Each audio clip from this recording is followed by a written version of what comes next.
Thank you all for joining us here today on the occasion of International Women's Day. My name is Fatma Al-Harmoudi, and I lead accelerators and corporate innovation at the DIFC Innovation Hub. Over the years, we saw an even greater importance placed on the topic of inclusivity in the workforce, which is amazing to see. And I believe that this importance comes from a variety of different factors, including the value that women bring to the workforce and also the initiatives that the UAE government introduces to support diversity for women in the workforce. Just before we start our panel, I'm going to introduce the head of the IFC Innovation Hub, Mohammed Al-Belushi, to give the opening remarks.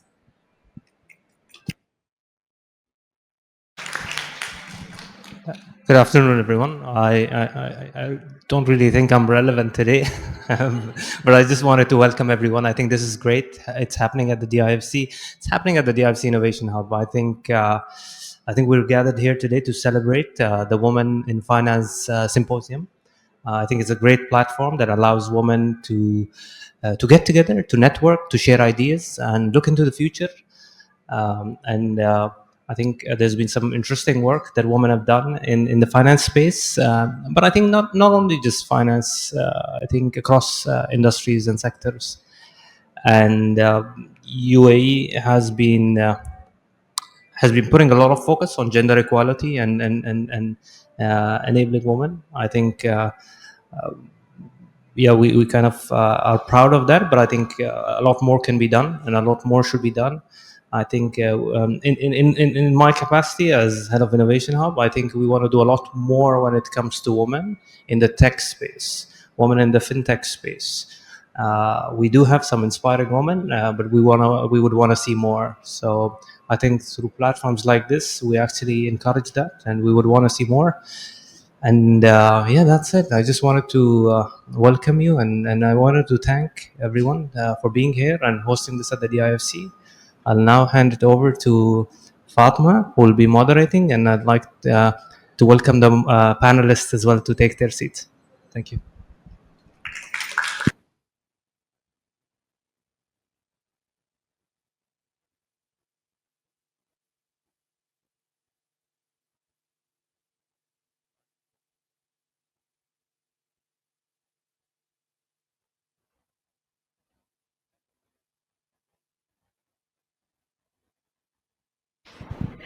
Today, it's my pleasure to be alongside women that are each role models within their respective industries. Just before we kick off the discussion, I would like to introduce each of the panelists. Firstly, we have Dame Susan Rice, who is a chartered banker and chairs Financial Services Culture Board. She was previously the founding chair of the Chartered Banker Professional Standards Board, and she also chairs organizations such as Scottish Water, Business Stream, and the Scottish Fiscal Commission, while also serving as a senior independent director of James Sainsbury and the North American Income Trust. Next, we have Heather Henyon, who is the founding partner of Mindshift Capital, a global venture fund based in Dubai that invests in early-stage women-led technology companies in the Middle East and globally. She is also the founder of the Women's Angel Investor Network and has almost 2 decades of experience in finance, technology, and strategy in emerging markets. Our next panelist is Muna Murad, who is an MA grad HR director and ICF accredited executive coach with HR experiences in many diverse business environments and multinational organizations. She helps organizations meet their business goals by implementing change programs, organizational restructuring, diversity and inclusion strategies, and total reward systems. Next, we have MP, who is the Senior Vice President of Business Excellence in MasterCard. MP leads strategy, M&A, pricing, analytics, and sales enablement functions, and has a particular interest in innovation, collaboration between startups and corporations to create disruptive offerings. To start off the discussion, my first question is to Dame Susan. Given that you have a diverse career in industries ranging from banking and academia and scientific research, can you tell us how this varied background helped you in your role as a financial leader? So my career started with doing... The mic is not on. You need to turn it on. Did you turn it on? No? Yes. We'll start again. My career started doing biomedical research. I then went into university administration, ultimately went into banking. This was over in America, and then some years ago moved to Britain. And wound up running a bank. The early work actually had a big influence. I didn't know that would happen. But what you learn as in science, if you're in a lab and you're doing research, is you have a problem, you set out a hypothesis, you test some variables, and you see if it works. Well, in finance, if you want to do something new, especially, you want to do something innovative, that's a really good structured way to approach it. Say, I think this will work in this way, let me have a go. And by doing that, I was often able to get some funding from within my organizations to do that work, because I would say at worst I would lose so many pounds or dollars or whatever. I don't think that'll happen. And people felt, well, go ahead and try. So there was something about that methodology. The other thing that I think came my way was you have to know yourself. And what I love more than anything else is taking a deep breath and jumping into the unknown. And so you take a new job in a new organization, a new assignment, you don't know very much. And what I learned is you can't pretend. I mean, that's the worst thing to do. So you have to speak to your colleagues and say to people, tell me what the issues are, what do you think the solutions are, what are the problems, explain things to me. And I have to say that what I would say was a good idea that I ever had was better because it was contributed to by my colleagues like a piece of clay, and we all made that into a better idea. So there's a lot of continuity from one industry into another. Thank you, Susan. My next question is to Heather. As a venture capitalist focused on investing in women-led companies, can you share your perspective on the importance of having a diverse founding team, and how do you think this impacts the success of the companies? Sure. Thank you so much, and great to see everyone and to be here today. Well, part of why we focus on women is because we believe that they generate higher financial returns. There's a lot of data that's emerged over the last 4 or 5 years showing that women are more revenue focused, often more sustainable, more committed to the business, and that often leads to the success of the business. And we've seen that over and over in our own portfolio at Mindshift. We've invested now in 15 companies out of this fund. Previously, I invested in over 100 companies. About 60% of them were women-led. And I think there's just a different variable when it comes to focusing on female founders that is almost hard to articulate, but I think often leads to why women have been historically building families, building villages, building communities. It's the same skills that go into building a business. And I think, like Dame Susan was describing, there's a long-term element. These businesses do not take 2-3 years to build. These are long value propositions. So being committed to the sustainability of the business and the viability of the business, I think is something that is very feminine, I would say, and very inherent in whether it's our genetics, whether it's how we're socialized. I'll leave that to the scientists to discuss and hopefully solve. But I think it is a reality in terms of what we've seen. Unfortunately, a lot of the capital that is invested in venture, it often goes to all male teams. So the data, even from this past year, actually it went down for the first time in the last 10 years in the US, which is where we have the best data available. We see that less than 2% of funding goes to all female founding teams. About 12% goes to mixed teams, so meaning both genders represented in the founding team, and then over 80% goes to all male teams. Our thesis at Mindshift, which I think we've now proven, given we've done our first audit, and our audited IRR is 48%, which is very strong for a VC fund, especially in the early years. But I think beyond that, half of our teams are all female founders, the other half are mixed gender. And I think a lot of it's really just about the team, the dynamics, the relationships, the partnerships. And whether that's linked to gender or not, it is very important to have, I think, a diverse focus. So I'll pause there because I could talk about this for hours, but you guys will all fall asleep. But No, I completely agree with you. We really see the importance of having a more diverse team. At the DIFC Innovation Hub, we try to encourage this, and we run a female-focused program called Accelerate Her. And through this program, we try to encourage more women to get into fintech and to play to play a bigger role in shaping the future of finance. And I'd like to, and Mona, maybe actually you can shed some light on this. It would be great if you can discuss from an HR perspective, what initiatives has your company implemented to increase the representation of women in senior management role? So initiatives similar to the kind of program that we run, like Accelerator, that equips women with the knowledge and the expertise they need to kind of grow in this field. And can you share some examples of successful programs and initiatives that have been implemented to support the professional development of women in finance? Yes, sure. Let's start. I think there are a few things that we've implemented in the past 3-4 years that we were focusing on increasing the managers' women in leadership positions.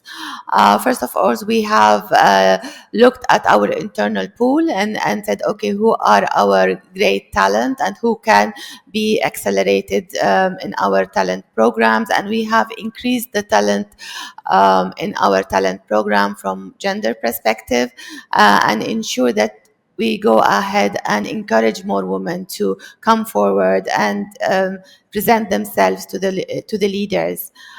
The second thing we did is we asked the business leaders to mentor and coach our talent women, so to ensure that we encourage them to progress in their careers.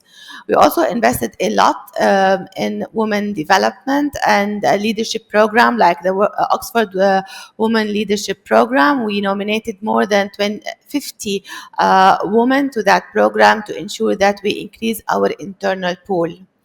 This is based on the internal factors that and internal talent that we have in our organization. The other initiative we did is we ensure that we attract and recruit the best, and we increase the number of women that on leadership positions. So what we did, we were actively shortlisting candidates and going out and recruited women to all our leadership positions. And then also we trained all managers on unconscious bias and how this can affect the interviewing process. We also changed all our interviewing process to include more diverse panel in the interviewing process to ensure unconscious bias happening during the interview process. And the third thing also, we ensured that more women come forward and say, I am willing to take this job, or I'm willing to take this leadership job, because some women are more reluctant. If she doesn't have 100% of the competencies, she will say, no, I'm not qualified. So we were like encouraging more women to come forward and say, yes, I am qualified. And this, we saw great results because we had increased our women representation from 20% to 36% in the leadership positions, which means that these initiatives did work and did enhance the numbers we had on the leadership positions. Thank you, Mona. And just to build further on inclusivity within corporations, MP, how can businesses ensure that their innovation strategies are inclusive and reflect the needs and perspectives of diverse communities? And in your opinion, what role can women play in shaping these strategies? Thank you so much. Hi, everybody. Thank you for the opportunity. Thank you to DIFC for the opportunity and for organizing this event. So I love what Susan shared about this kind of sandbox of innovation that we have a lot in science. And sometimes we don't have that in business. We think that the decisions that we're going to make in business are definitive, like we need it to be right all the time. And we lose that sense of fun and play and testing and learning. And as an innovation leader and now as business excellence leader at MasterCard, this is something that I bring a lot to my teams and to the business itself.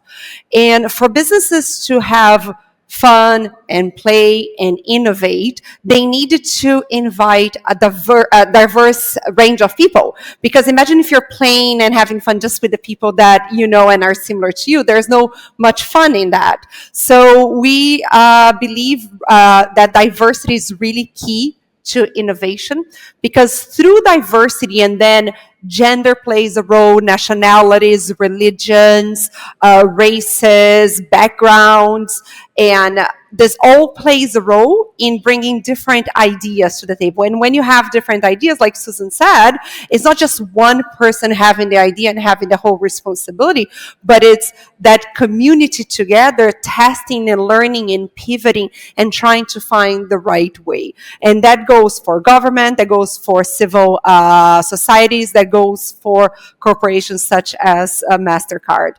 In MasterCard in the UAE, in our Dubai office, we have more than 50, I believe we have 53 nationalities in just in our office here among our 400 people. So that naturally brings so many points of views that makes everything that we create more relevant for our clients.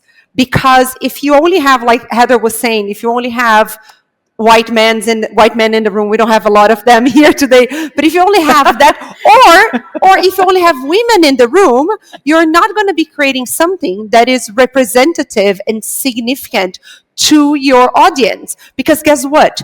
The world is very diverse. So as a financial services company, for example, we don't sell credit cards to males and to females, or we don't sell services in technology and data to males and females. We sell to a range of consumers, but also to a range of businesses in several countries. So the more we have diversity inside, the better our products and services are going to be for our clients in the outside.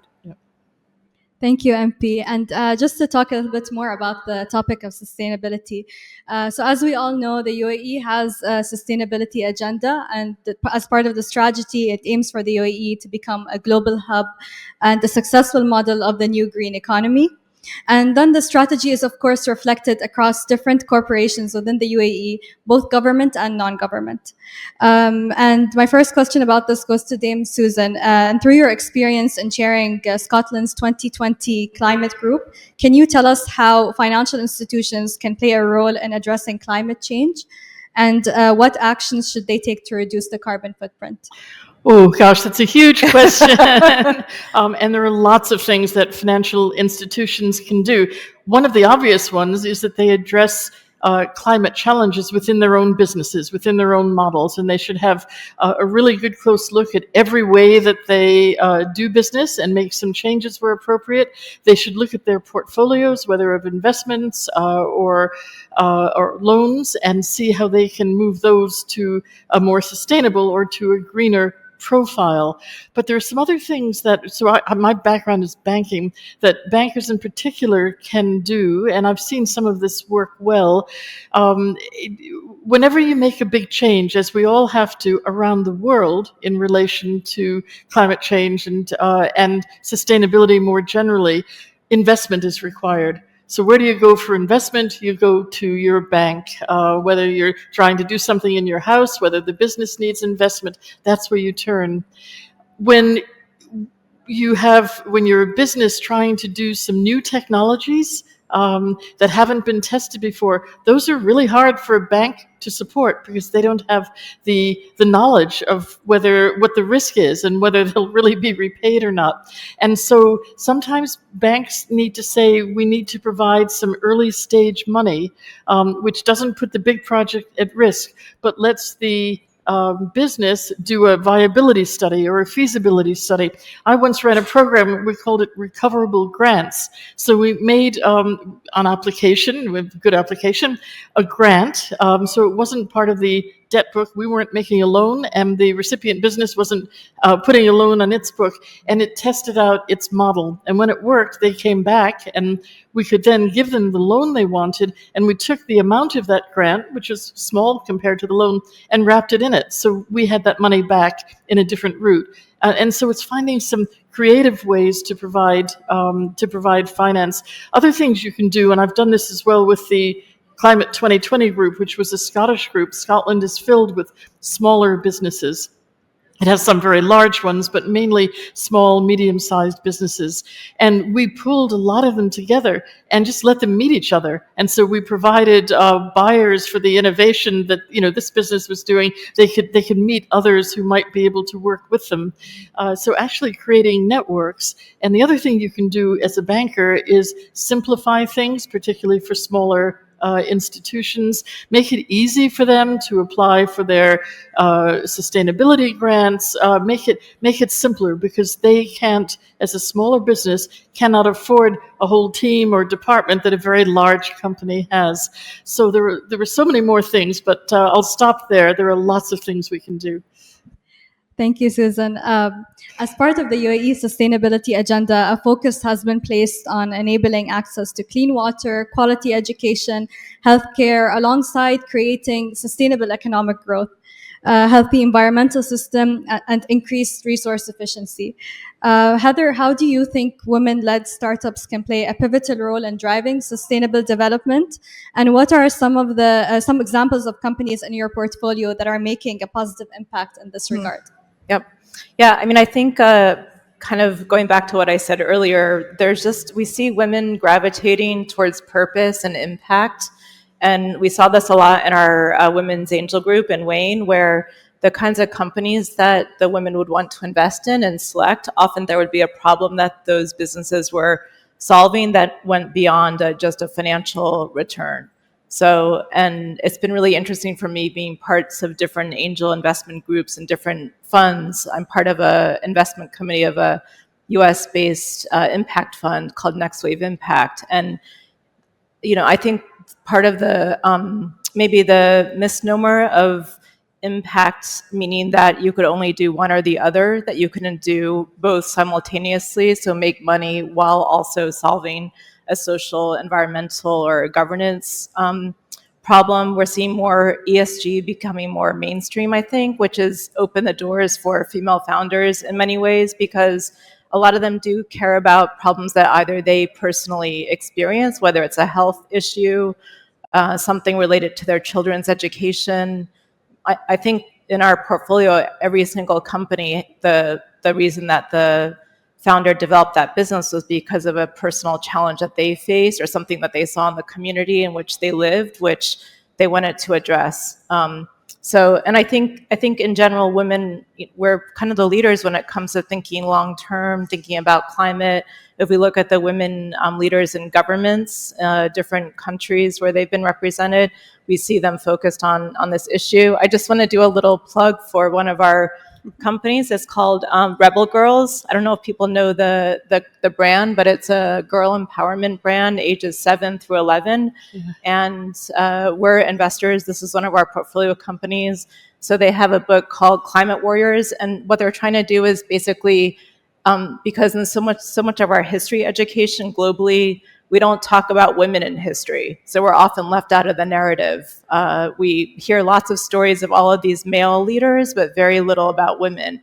And so what Rebel Girls is trying to do is to publish the stories about all of these women, whether it's in climate.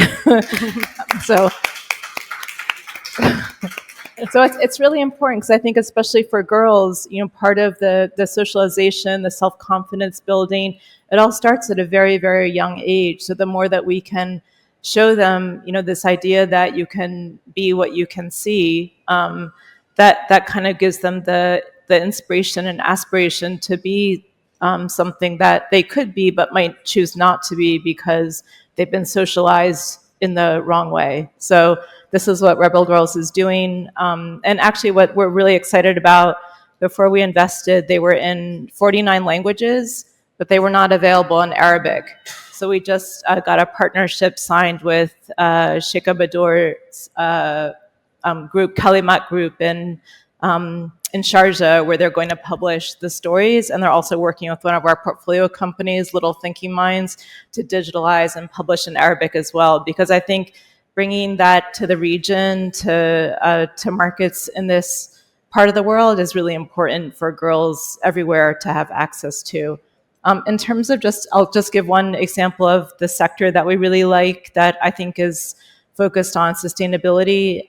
It's cell-based meat. I'm not sure how many of you follow this or are aware of it, but basically it's replicating stem cells of animal to create meat in labs. So it's lab-grown meat essentially. So we've invested in 2 companies, and I've just joined the board of one of them. One is based in Singapore called Shiok Meats, and it's 2 women stem cell scientists, an Indian woman and a Singaporean woman who started the business probably now 5-6 years ago. And they basically replicate shrimp. Shrimp was their first product, and they've just also gone into crab and lobster, serving the kind of the Asian market because of the high consumption in there. And then the other one is called Orbillion. So Orbillion is a cell-based heritage meats company out of California, but they're working globally. They're doing a lot actually in Saudi Arabia and the UAE as well. And they focus mainly on red meats. And the founder is an Austrian stem cell scientist who's the CEO. And one of our verticals we focus on is food tech. So there's lots of great things about there's no water used. Water is obviously a massive issue. It gives there's less need for things like all of the land that creates issues around climate change and animals grazing and all of the products that come from that. So I think we're going to see more innovation in this space because as the population grows and hopefully this concept of sustainability becomes I think more of a must-have than a nice-to-have. I think we'll see more resources going into those sectors, and startups are the best places to create those kinds of innovation.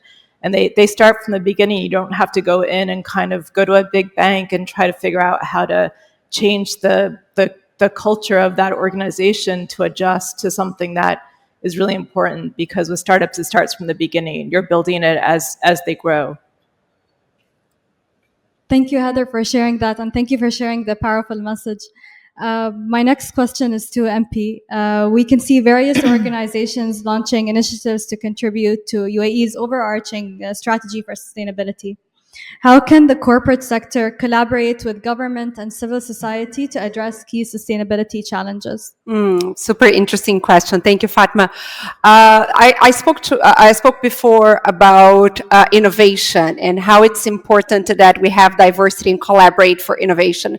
And I think the collaboration between organizations, corporates, governments, and civil societies entities is super, super important to advance our sustainability goals. I was reviewing the goals yesterday, and goal number 8 is the one that is closer to my business at MasterCard, which is for decent work and economic growth. And a lot of time for economic growth, we talk about financial inclusion and how many people are still excluded from the financial services world. Here in Dubai, we have more than 90% of the population here have a bank account. 10% rely on cash. When you go to Africa, and my region covers from Eastern Europe, Middle East, and Africa, when you go to some countries in Africa, what happens is that cash is king. 90% of the economy is run on cash. The problem with that is that when people are excluded from the financial system, they're also excluded from what we consider to be our normal way of life. So I bet a lot of you guys came here by Uber or Kareem, right?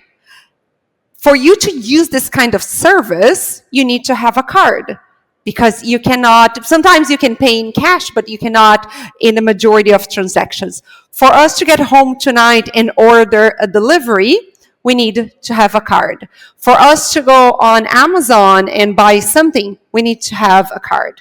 So the absence of financial inclusion is not only that people are excluded from the financial system, they are excluded from the modern way of living.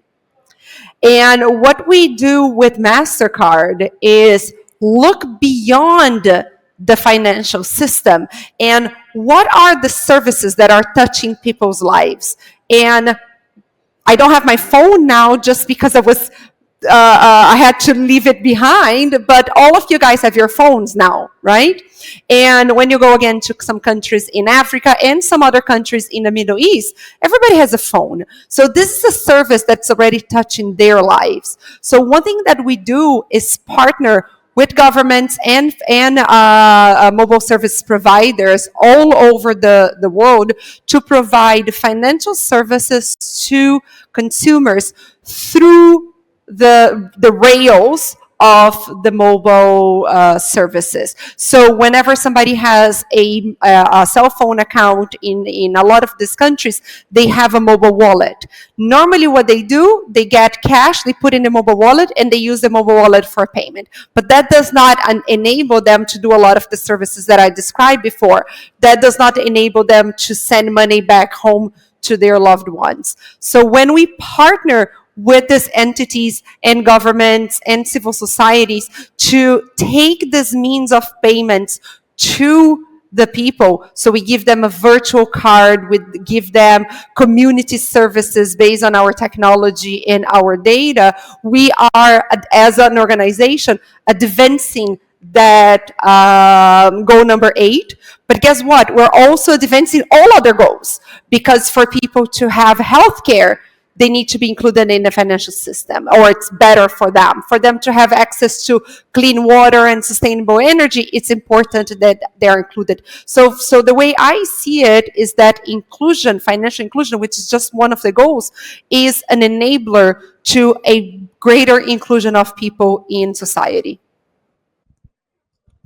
Thank you, MP. And in addition to sustainability, the UAE has also introduced key initiatives like the Gender Balance Council that promotes gender balance across all sectors of society, including government, private sector, and community. Can I comment on that? Go ahead.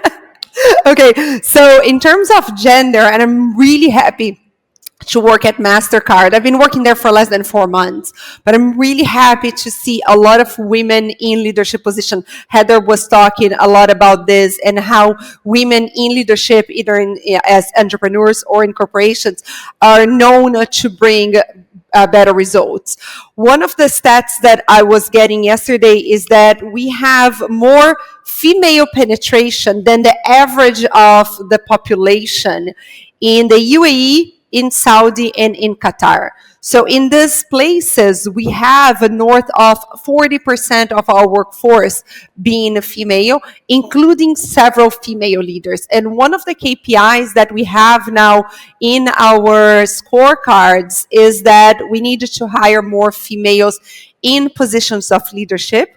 And everybody in MasterCard now has on their scorecard a number which is the sustainability, the ESG score, which impacts our bonus for the actions that MasterCard takes internally to transform into a more sustainable organization, but also takes externally to support our clients and communities in being more sustainable. Thank you, MP. And maybe, Heather, you can build on this. How do you think initiatives like the Women Angel Investors Network can help advance these goals? And what impact do you think this can have on the broader business landscape in the region? Well, we need more women as investors in order for women to receive capital, and I think for there to be more businesses that are led by women. And that's part of what we're trying to change at Mindshift. So we know, for example, there are very few partners of venture capital funds that are female. In the US, less than 10% of the funds have women partners. Only 2% of the founding partners are female. In this region, it's like 3 of us. So it's very, very limited. And we know that just like men attract men, women attract women. So it's not surprising that this audience is primarily female, because we're an all-female panel talking about something that I think affects all of us. the reality is that women are not a minority, right? We're 50% of the population. So why do we get kind of siloed into those roles often?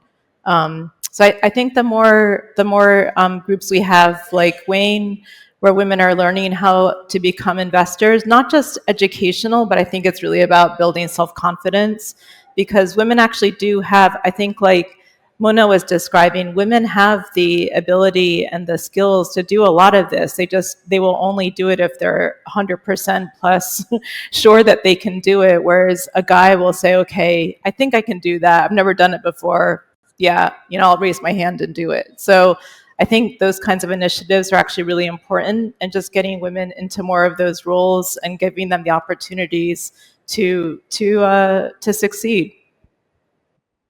Thank you, Heather. My next question is to Mana. How can financial institutions foster a culture of inclusion and belonging for all employees? And what strategies can human resources employ to promote this?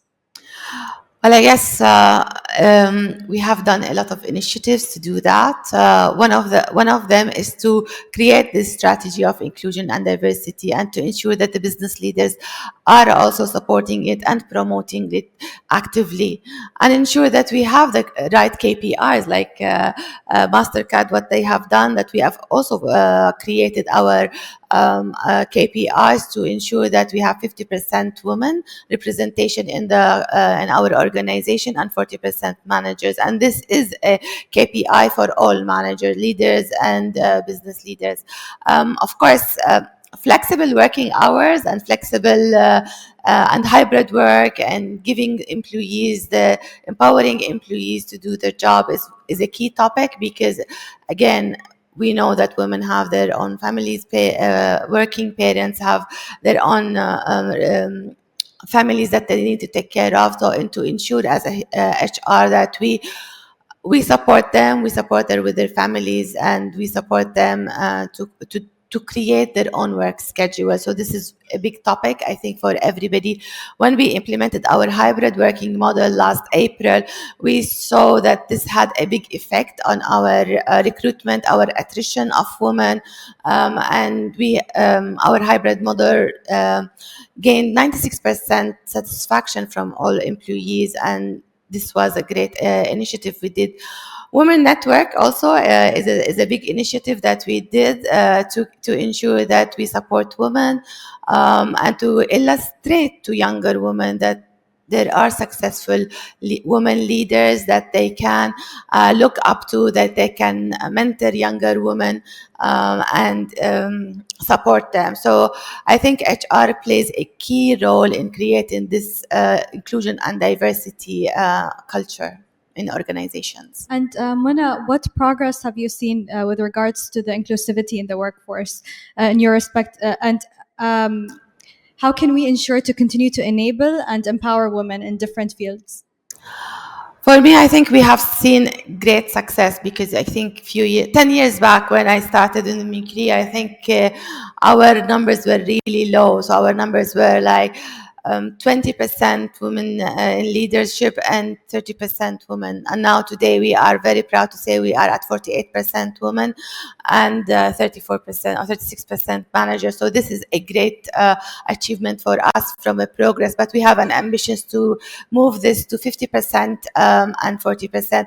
And of course, HR strategies, the leadership, ensure that the leadership are also on board on all these topics is key to ensure that there is continuity with this topic, and continuous, reminding employees of these topics, like celebrating today the International Women's Day, Cultural Day, ensure that we have events and conferences to talk about women leadership, equity, inclusion, to have more awareness about these topics within the organization is key to sustainability. Thank you, Mana. And maybe one last question to the panel.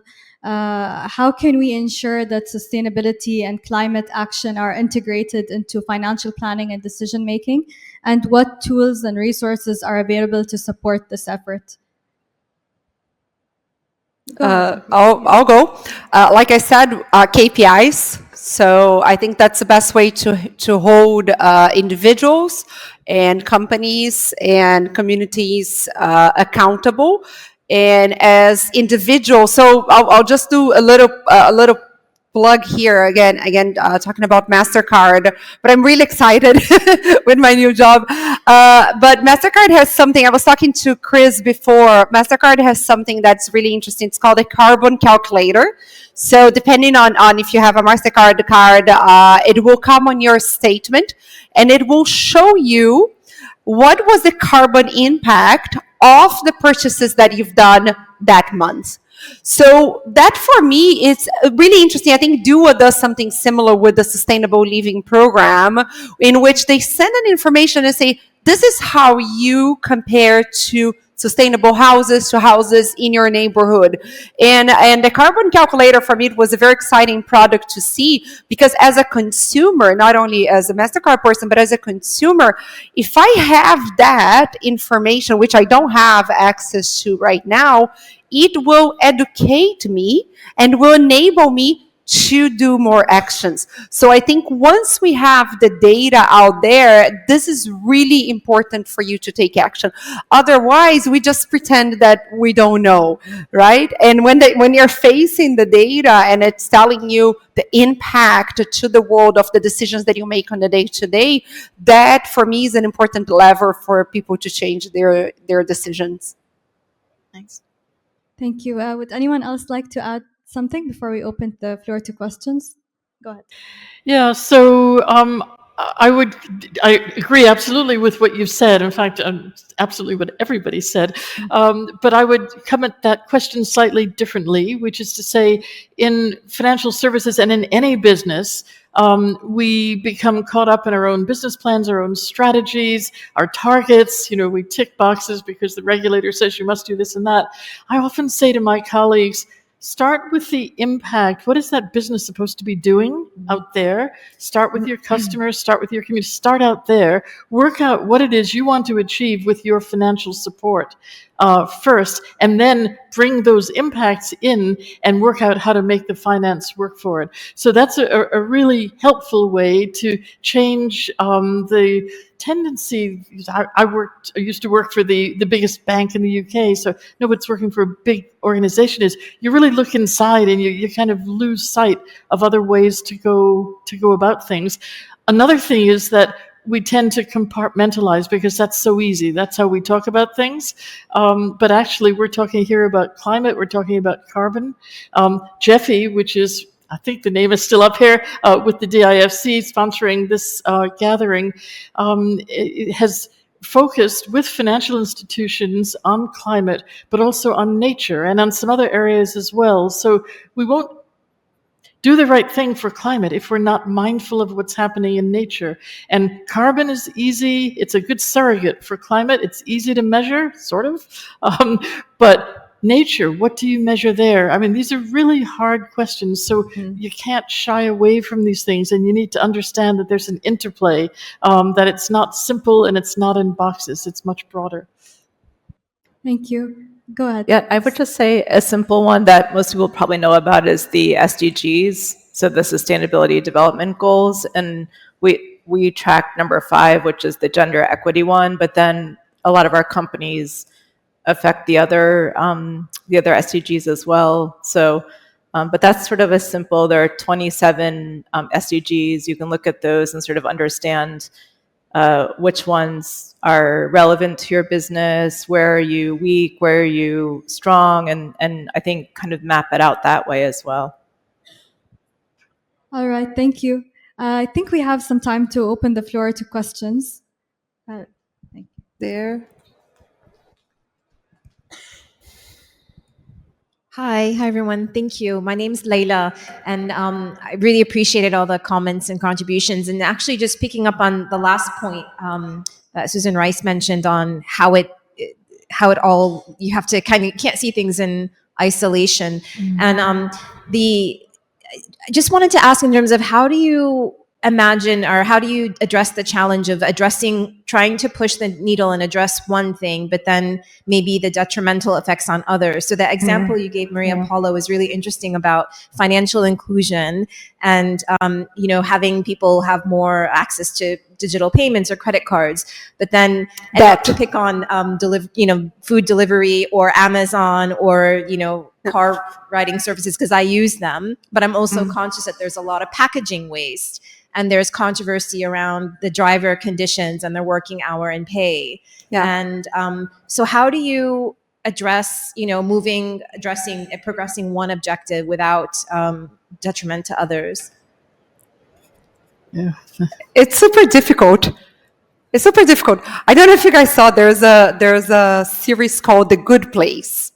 And somebody watched, and in A Good Place, the whole series is about that. It's like a sitcom, but the whole series is about that. And basically the premise is that it's very hard for any of us to go to heaven right now, because any decision that we make, although well-intentioned, it has nasty repercussions. So it's very difficult. And I think as organizations, as individuals, as governments, we have become more aware.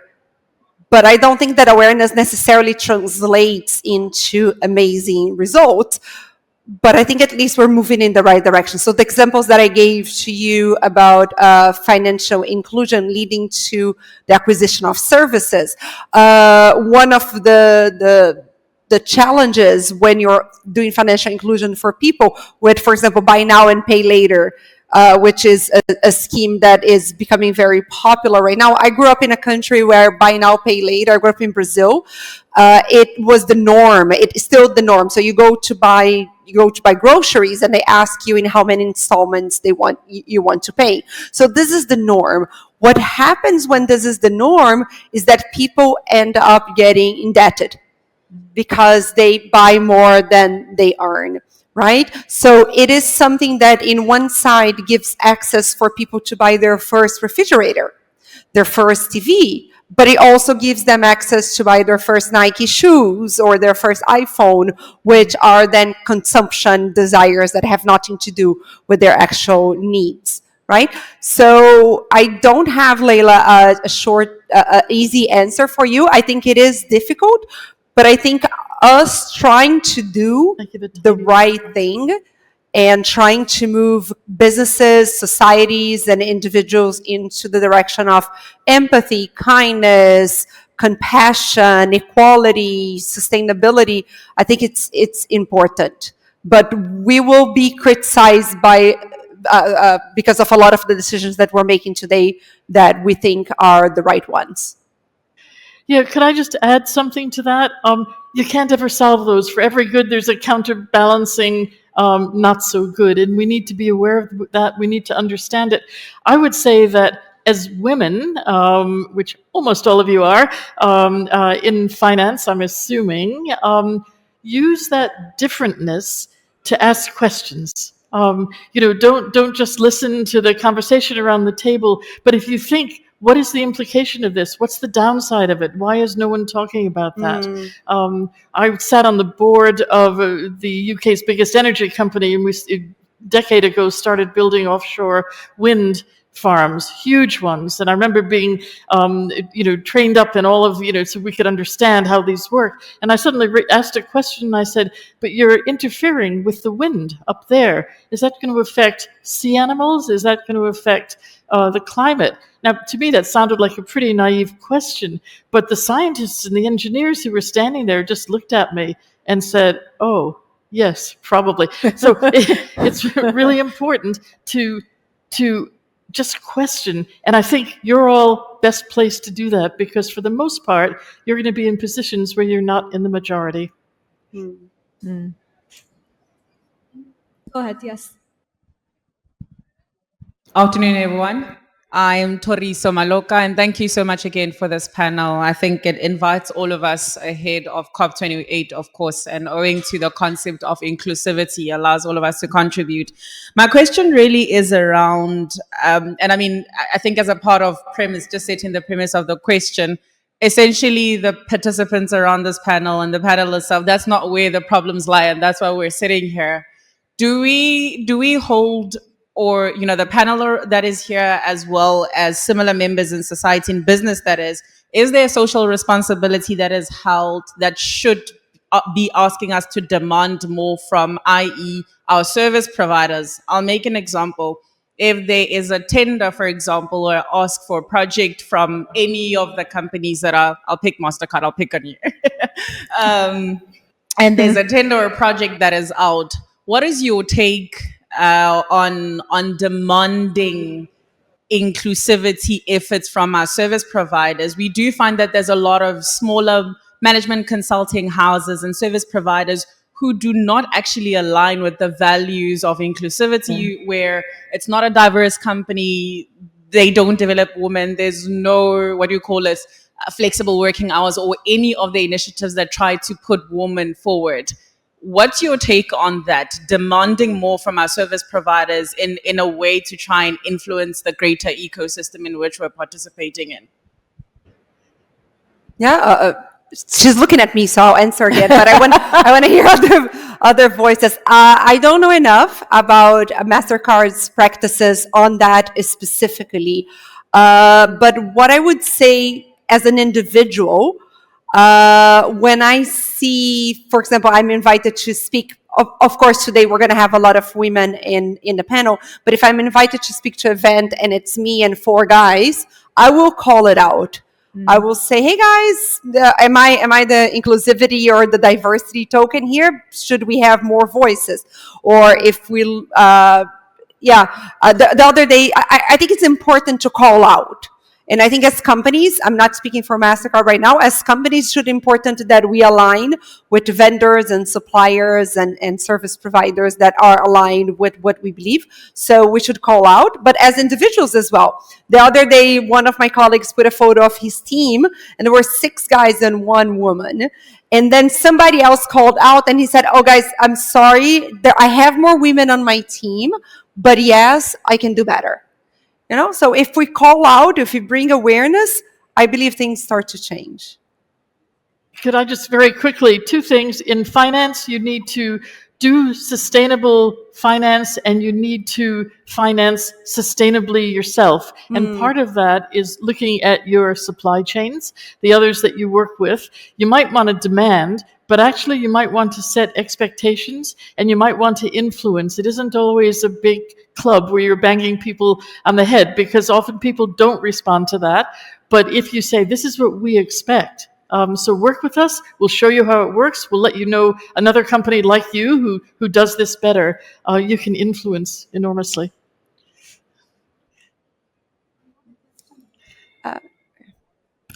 Yeah, go ahead. Hi, my name is Dr. Yana.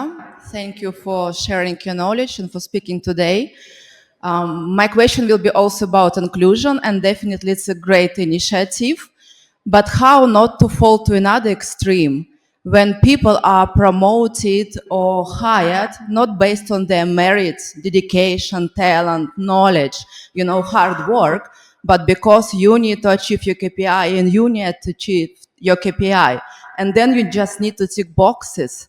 Okay, this person has these sexual preferences, this is this ethnic, this is this, gender, and this and that. And what can, probably white male, with the straight preferences do these days? Because I have a son, and I think like what will be in 10, 15 years, probably he actually will be this weakest point when all other boxes need to be tickled before, preferences come to him. Thank you. I can take this question, yeah. For me, I guess I face this all the time, because in HR, I think employees are always asking, are you now hiring more women? And we say, no, we hire the right person. But I think if we look at this equity topic and we say, before, less women were hired, because even if they were qualified, many managers were saying, no, we don't hire because she's going to get pregnant, because she does maternity leave, and because she takes a lot of leaves and her children are sick. So again, here I think what we're trying to do more is give equality. We do not look at people's personal circumstances. We look at the qualification, and we hire the right person for the right job. This is what equity means. Equity means that we give people the right chance, both of them, man and woman.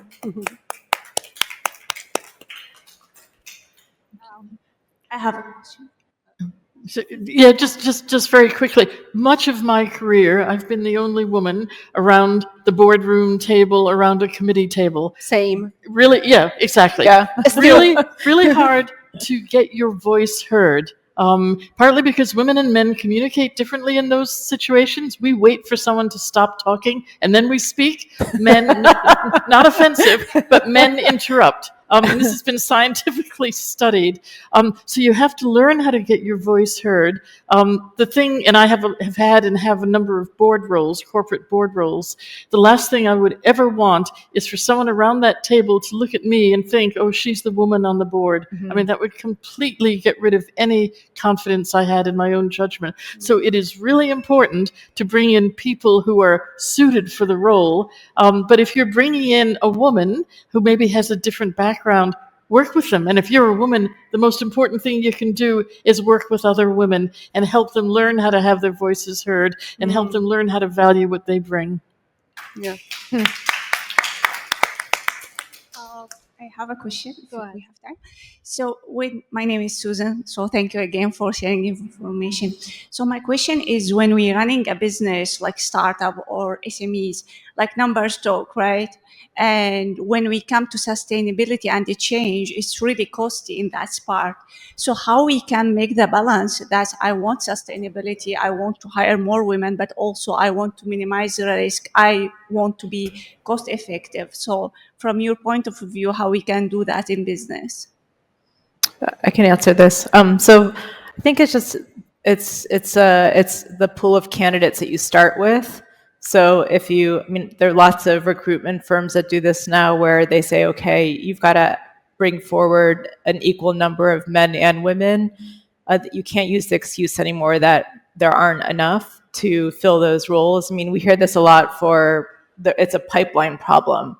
There aren't enough women in STEM. There aren't enough, women-led technology companies, which we know is completely untrue. We know that in this region especially, there's a very large number of women qualified in those roles. So I think it's about building the pipe. Like, you've got to start from the very bottom. You can't make it a top-down solution. I think if I understood the question correctly, the startup challenges, we see this a lot when it comes to some of the ESG reporting and some of the other things that I think we're moving more in the direction of. A lot of startups just aren't set up to kind of meet that criteria, and they don't have the resources. I think there has to be a balance. So sometimes the reporting is great, but it just hides a lot of the real issues. And we saw that in the last few years here in Dubai with Abraj Group, where they had a lot of challenges, but they were receiving all of this funding from large development finance groups, but actually weren't set up in terms of governance, even though they met the criteria of all of these larger investors. So. Thank you. We have time for one more question. Just the lady over there. Yeah, I think she was. Thank you. Honestly, I just want to say thank you. This is a jam-packed week, as it usually is for International Women's Day, but I've taken so much from today's session already. I just wanted to ask you, like you mentioned with Abraj, often we find that we are minorities, especially within the senior positions, and we would hold divergent opinions, often associated with sustainability and questioning the impact of decisions that are made. I appreciate part of that is calling guide, but I find that with the need for collaboration, especially in male environments, being on the whole more effective, what's the best advice that you could give us from your careers in terms of how you've weighed those two to be able to further the sustainability decision within the businesses you operate within. Build your own. That's what we did. And I think just to add on that, I was, like, I think all of us, I've been on many boards with, primarily, I've been the only woman, and I started my career on Wall Street, where I was always, my background is in math and economics, technology, so I was always I played jazz saxophone. I was the only woman in a jazz band, so like, I come from a big math and engineering family. So I just thought this was like normal that I would always be the only woman. And so I think I adjusted and tried to fit into those environments. But then as I became more senior in my career and was on these boards, I found it very toxic. I started getting an ulcer. I was getting severe stomach pains. I was being bullied. I didn't know everything 150% of the time. I had to be the smartest person in the room. It just was a lot of pressure and stress. And then also I found a lot of the women also would say, but you've got a seat at the table. Why would you want to leave it?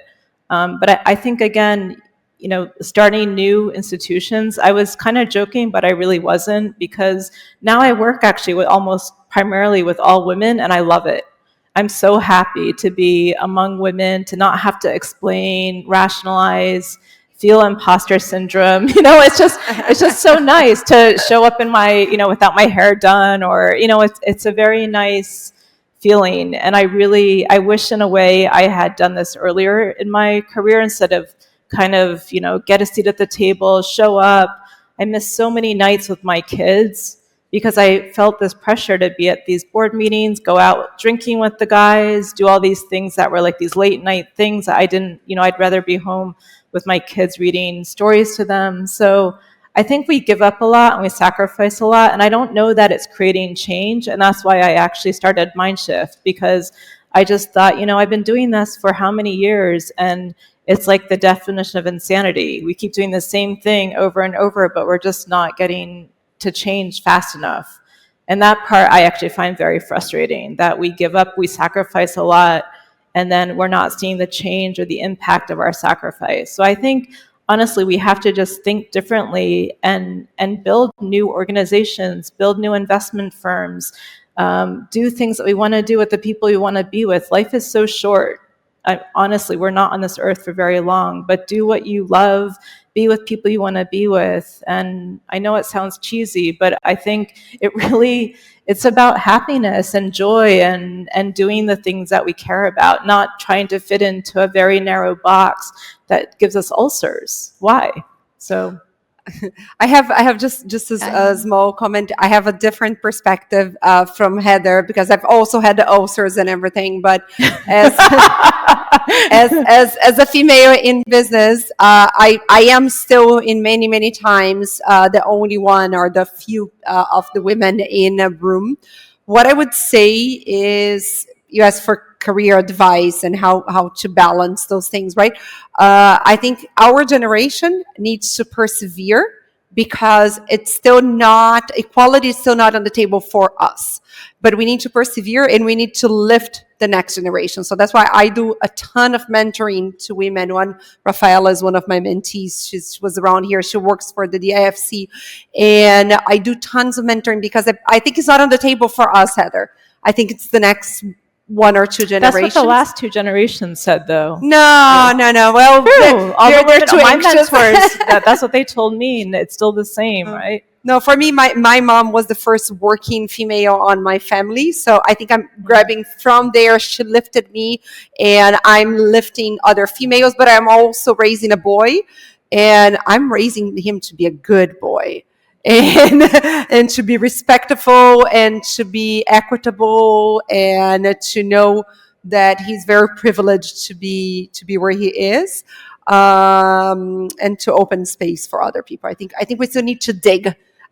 I think open your own business and everything is a way of doing that, because you're creating more opportunity. But I say for those like me who are still in big business, continue, persevere. Can I just agree with that? Absolutely. I mean, and both ways actually matter. Find find a champion, find one person, do it one person at a time, speak to them about what you want to do, what you think is important, get them on your side. And again, don't be afraid of being different. I'll just tell you a quick anecdote. When I became chief executive of a bank, this is quite unusual in the UK, and there's an annual bankers' dinner, formal dinner. Chairs, chief executives all put up on a platform for this dinner of all the banks in Scotland. All had always been men. They were still men, except for me, and formal dress there, of course, is black suit, black tie, and a white shirt. So there they were, and I went, and I just wore a black cocktail suit. I didn't think much about it. And 4 people wrote to me afterwards and said, "That was wonderful. I knew you were going to be up at that table, but I actually had to look and find you. Next time, wear red." And there was a message in that. Don't be afraid of being different. Don't be afraid of, in the nicest, most polite possible way, you can call things out. And that helps you make your way in a big institution. So a different way of getting there. I have also one advice. I mean, again, I was also Chief Human Resources Officer for a big organization when I was 32. So that was like, a few years back. But I was the youngest on the table, on the board of that company, executive, entering the meeting room and everybody looking at me saying, "You're the youngest and a woman." Yeah. But again, through the years, I learned to build my confidence, have more confidence, talk to myself, say, you are as qualified as them. You have nothing to shame yourself to say, I am a woman. I don't look at myself as a woman. I look at myself as an executive who is as qualified as everybody in that room. So build your confidence. And the second thing, get a coach and get a mentor and keep, developing yourself. And I'm sure you will be as qualified as everybody and you will have more confidence. Ladies, thank you so much for the inspiring words.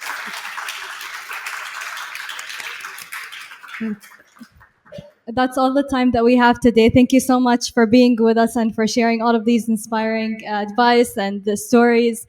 We're here until 4. We're serving some snacks, so feel free to stay around. And thank you so much for joining us today. Happy International Women's Day. Thank you. Thank you. Thank you.